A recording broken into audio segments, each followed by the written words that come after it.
Eestisse on saabunud soojad suveilmad ning tänavatele on ilmunud jalgratturid.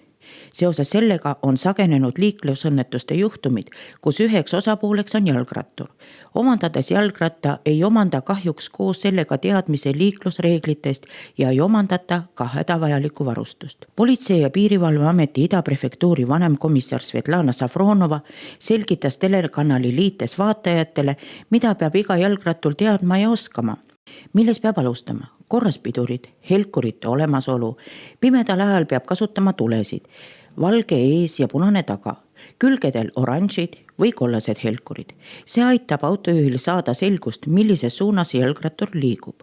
Ja kõige huvitavam on seejuures see, et kõik eeltoodu on nimetatud liiklusseaduses. See tähendab, et kui inimene sõidab välja jalgrattaga, mis ei ole korras, siis ta rikub seadust. Selle eest võib politsei määrata kuni 40 eurot trahvi.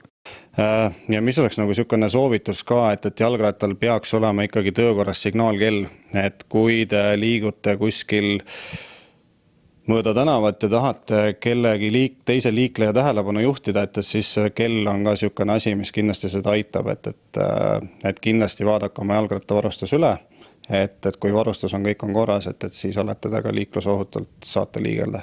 Kui lapsed alati oma jalgratta eest hoolt ei kanna ja neid vajalikke asju seal ei kontrolli, et siis lapsevanematele suur palve, et enne kui te oma väikese lapse seal teele lasete, et palun kontrollige siis üle, et kas lapsel jalgrattal on kõik vajalikud asjad olemas. 10- ja 15-aastasel isikul peab sõiduteel sõitmiseks olema jalgratta juhtimisõigus, kuna teedel on ohtlik.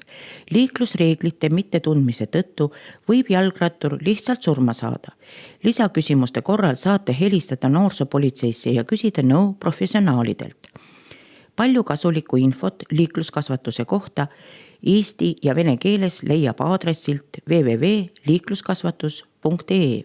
Jalgratas on täisväärtuslik liiklusvahend, kuid kahjuks on jalgratturid liikluses nõrgem pool ja liiklusõnnetuse korral saavad nad raskemaid vigastusi.